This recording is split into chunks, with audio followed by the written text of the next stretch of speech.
Mary, thinking back to the Depression years, what age were you when the Depression first started?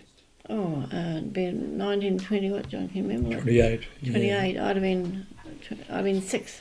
Mm-hmm. I always remember people coming up and asking for food, and of course we were, even though we were farming, we didn't have too much to spare just the same. And I remember one time Mum was washing and Mum was very tired and so forth, and this chappie came up and for something to eat, and Mum said, I can't be bothered. She said, I'm just too tired, I haven't got... And, she felt sorry after, she chased after him and brought him some food. She felt sorry for him afterwards. But a lot of beggars on the road those days, begging for food, yeah. Mm. It's really terrible.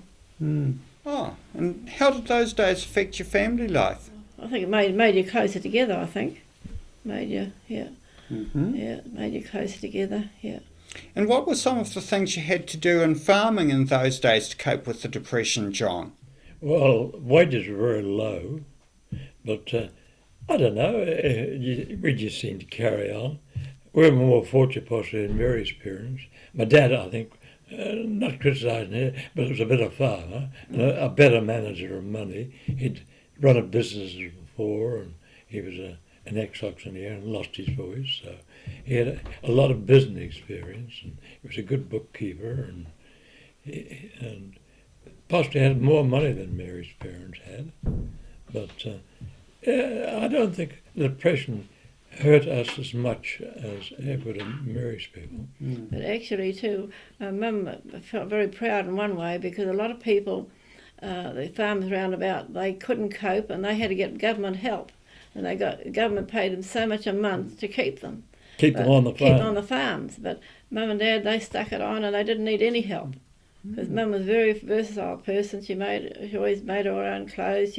We had a wonderful garden and so forth, and so that helped us a lot. But she was very pleased that we never ever had that government help. But most of the farms around did have to have the government help. Mm. Yeah, otherwise they'd have walked off. Mm.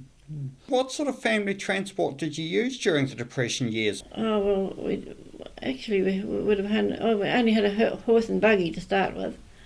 And then after that, of course, we got vehicles, but just the horse and buggy to start with, and that was all.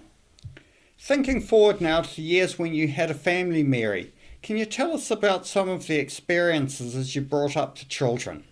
Well, I always remember one time I used to always go out to take the children out on the farm and out, and John was feeding out and he came through this muddy gateway and we had the wagon, the trailer was piled up with hay, and all of a sudden went a bump, and then I had Graham on one side of me and Barry the other, and all of a sudden we were tossed right off and came right down and landed on the ground. But luckily some of the hay landed, and we landed on some of the hay, so quite high. I often wondered whether Graham's epilepsy might have been something to do with that, but I don't think it ever was. I always made that back in my mind because it was about years later on Graham became an epileptic, but I don't think it was. But I always wondered whether something like that might have caused it, but I don't think so really. And John, what were some of the tasks that the children could help with on the farm back in those days? I know, when they got older, they made go-karts and used my engines out of the cow shed. I was going to use an auxiliary engine. By the time they'd finished with it, it wouldn't even drive the machine. Wasn't any good for what we wanted for. It was trash. But no, the children weren't involved in the farm terrifically much. I mean, so it was really more a matter for the children of enjoying the outdoor life rather than actually undertaking tasks. Definitely. It was a good life for children, and there's always plenty to do on the farm. Even if there's no toys, there's always something that calves of their own. We used to play cricket after night with our neighbours' children. We'd play cricket in the summertime, and even one of the ministers used to come and join and play cricket with us in the evening. And John, can you tell us a few things about the trampoline and about the dogs on the farm? Oh yes, we had plenty of dogs. One of them, we had a trolley and we harnessed. He always, when I got on my bike, he'd head for the car shed. And Murray Harris was in this trolley, and we harnessed Toby at the trolley. And Toby wouldn't pull. He wouldn't pull. I know how to make the bladder go. I hop on my bike and head for the cowshed. I never remember that Toby jumped the drain. Murray landed in the drain. So Toby took off and the trolley took off and Murray thought, this is good. The next minute, Toby jumps the drain, taking a shortcut, and Murray finished up in the drain in the trolley. So, yeah. But, we had a couple of... Toby was Pam's pet. We got as a pup, and he used to swing in Pam's dresses and skirts and so forth, tore them off. But absolutely useless as a dog, but never mind. Yeah. And Mary, can you tell us a little bit about the adventures with the trampoline? Yes, I was trying to jump higher than Barry. Barry's getting up and down. I thought, I'm going to beat Barry, and I was really making a tremendous effort. And I landed on the bar, 2-inch bar, and I broke my ribs. So that ended that. My goodness. And I must say another thing, I had my ribs broken 3 times altogether, but the last time they asked me how it happened, I wouldn't tell them in the doctor's surgery because John cuddled me and broke my rib. I didn't tell them. They'd probably blame him for... wife abuse. That's right, yes. And Mary, after you left the farm, I believe you had some experiences on VSA. Can you tell us a little bit about how you came to be involved with that? Well, actually, the biggest reason was when we had Graham at home then too, and we found out that we weren't getting really enough money from the interest from the farm to keep us. And we were very worried about this. And then we saw something that was advertised about voluntary service aboard, and we thought, we'll try that, but we didn't think we have any great hope.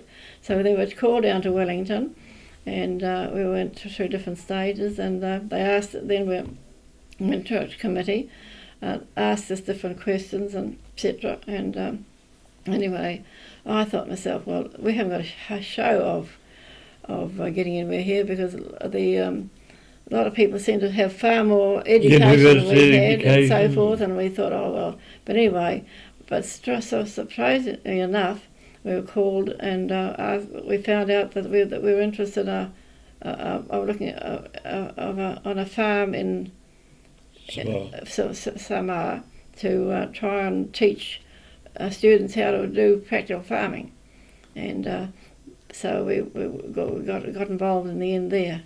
But what was the man's name that you asked him? They were asking me about charities. That's right, yes. And I forget which one it was now. And I said, well, I don't believe it. And I said, too many people are getting money out. I didn't know he was the head of the charity.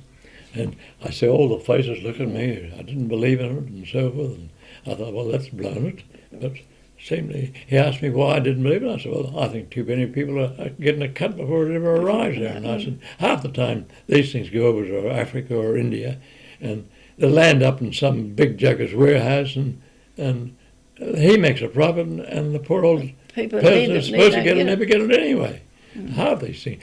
UNESCO, wasn't it? That's right, yeah. UNESCO. Yeah. And he was the head of UNESCO in Wellington. That didn't blight our chance anyway, so we... Yeah. Well, it certainly sounds as though your practical skills and your forthright honesty won the day.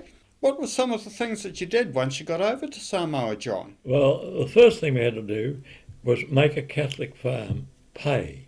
The Catholics had this 3,000 acres at Momo, and we had to make it pay because it hadn't paid. They said it never paid, but that wasn't quite true either. But they said it never paid, but we had to make it pay. They had to up the rise in debt. All the local people were clamouring over for have the bills paid. But we had to take students up, teach them practical farming and make this use them on the farm. There was also 30 workers on the farm and 3 different gangs. But as soon as you left one, they sat down. They never did anything else, the farm boys. I don't blame them in a way because they got very little out of it.